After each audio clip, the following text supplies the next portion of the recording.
When I was a kid, my dad used to always tell me, rule number 1, the customer is always right. Rule number 2, if the customer is wrong, refer to rule number 1.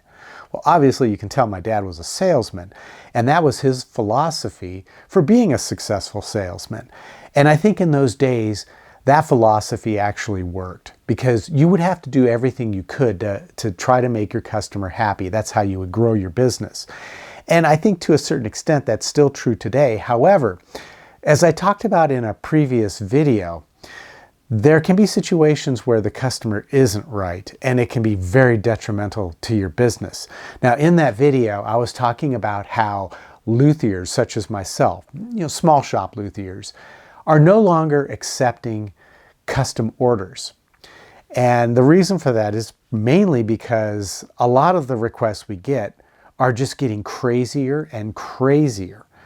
And it's almost impossible to build the instruments that people want us to make for them. So I think that kind of is an indication that the rule number 1, the customer is always right, doesn't necessarily work in the modern era. So after I posted that video, and I'll put a link up above if you'd like to go back and watch it, but I noticed in the comments there were a lot of people who were asking me for specific examples of what I've experienced when it came to dealing with customers, some of these crazy stories. So I got to thinking it might be kind of interesting if we would all share our experiences. In other words, those of you out there who are watching, if you make guitars for other people and have had some crazy experiences with other customers, you could share those down in the comment section below this video. And in a couple of weeks, I'll do a follow-up video where I will read off some of those experiences. And it may be good for kind of a laugh. For one thing, I think it will support my theory that as customers are getting crazier and crazier with their requests, fewer and fewer luthiers such as myself are willing to accept those requests and build those guitars.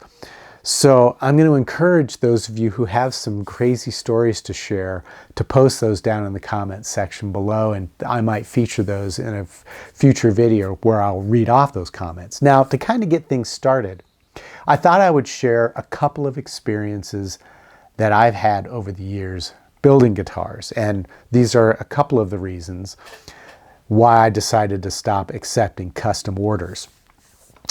The first experience goes back a number of years, and it involves a customer who contacted me, and he wanted me to make him a one-piece guitar. Now what that means is the body, the neck, and the fretboard would be one piece of wood. There'd be no separate pieces glued together to make the instrument. It would all be carved from one giant slab of wood. Now, I've never actually done that before, but I've often thought about how it might be kind of an interesting build to do, especially something I could feature here on YouTube. And I know that other guys have done it. So after hearing about this request, I kind of started to check it out to see what it would entail and what I would think would be the best approach to doing it.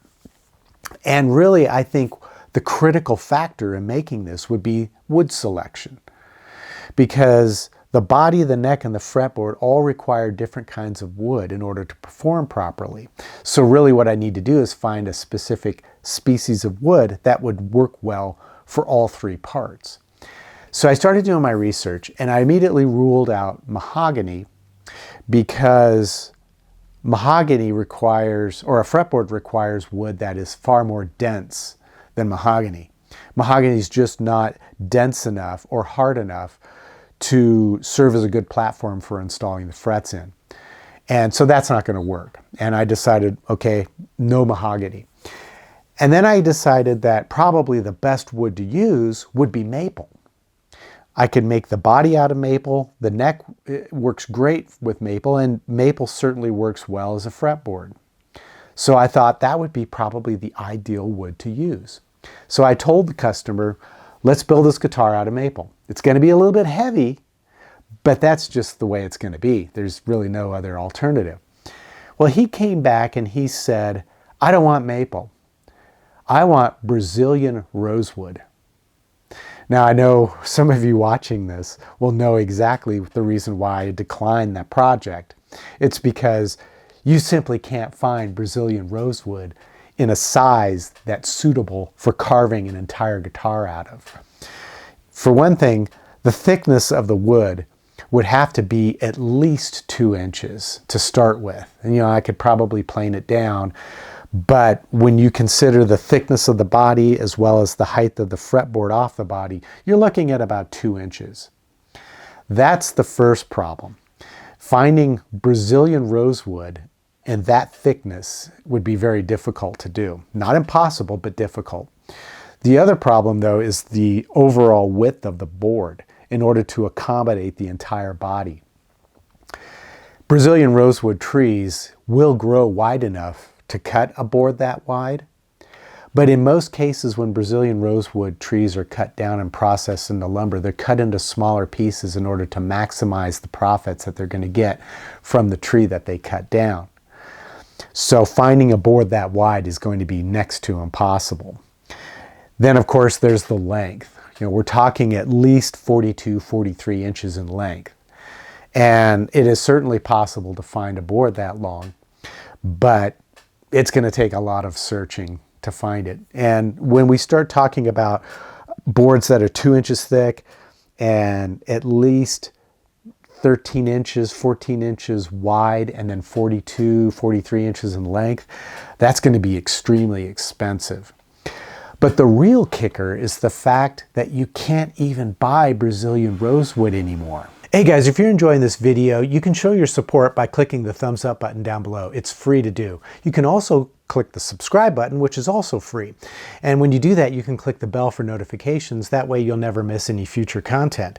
But if you want to take your support to the next level, you can click the thanks button and leave a tip in the amount that you think is fair, or you can click the join button or the subscribe plus button and become a member of my channel. And as a member, you're going to be able to enjoy videos just like the one you're watching, but with much more detail and, best of all, no ads. Now let's get back to the video. Brazilian rosewood is like a controlled substance. It's on the CITES Appendix 1 list, and I'm not going to get into the details about what that means, except to say that you simply can't buy the stuff anymore. It's very difficult. I'm not saying it's impossible, but because of all these restrictions, the larger the board, the harder it is to find it. And I know one guy in particular who many, many years ago actually purchased an entire Brazilian rosewood tree. And he uses that to build his guitars by cutting small pieces out of it. That probably will last him a lifetime. But it's very difficult to purchase an entire tree. It has to be something that has naturally fallen in the forest, or a sinker log that was years ago thrown into a river to be floated downstream to a lumber mill and sank. And there are guys who do that, but we're talking tens of thousands of dollars to buy wood like this. At any rate, I told the customer that simply isn't going to happen. We can't find a giant piece of Brazilian rosewood like that to make into a guitar. And what he ended up doing, and this is what I thought was so bizarre, is he sent me a listing for a piece of antique furniture that was made from Brazilian rosewood.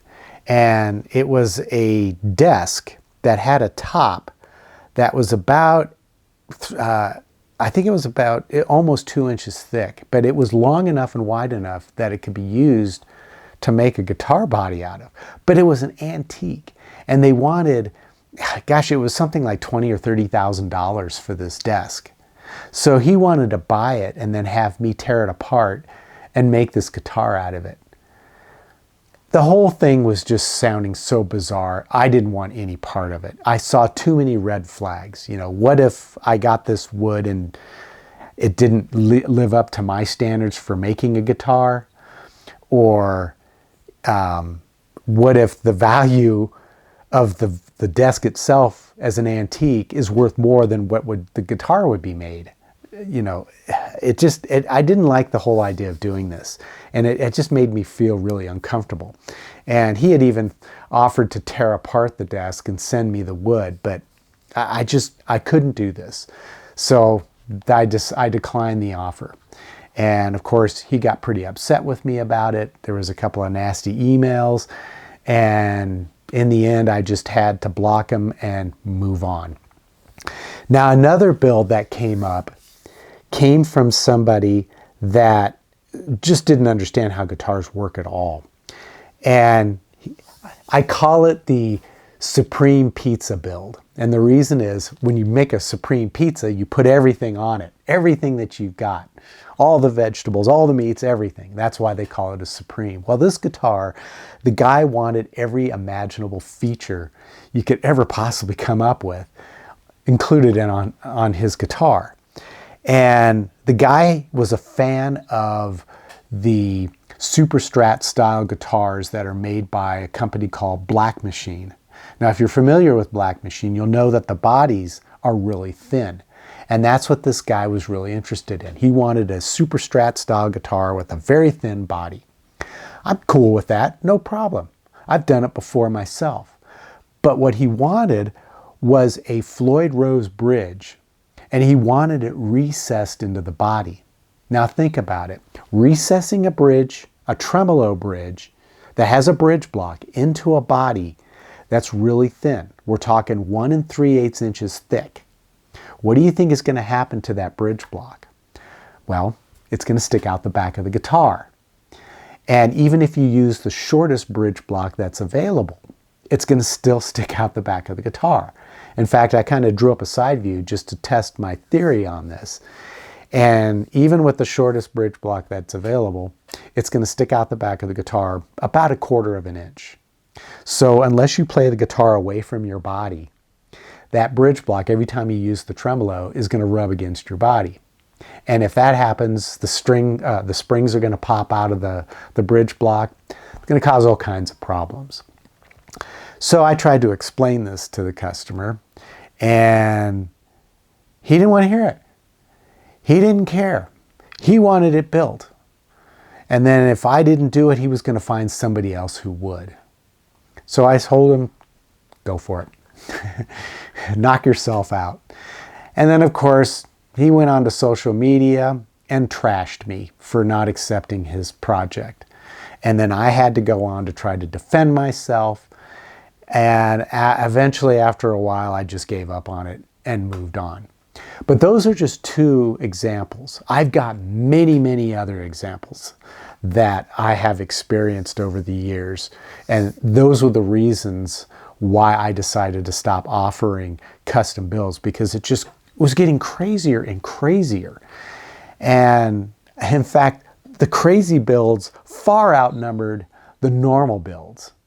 So that's why I decided to stop doing the custom builds. Now, as I said earlier in this video, I'd love to hear from you all and find out what kind of crazy builds you've had to endure, or builds that you turned down because they were just not going to work at all, or you decided you just didn't want any part of it for whatever reason.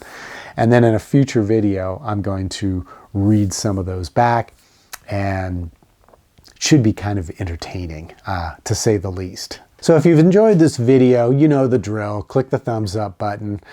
And of course, if you want to show your support or take it to a higher level, you can do all the things that I mentioned earlier in this video.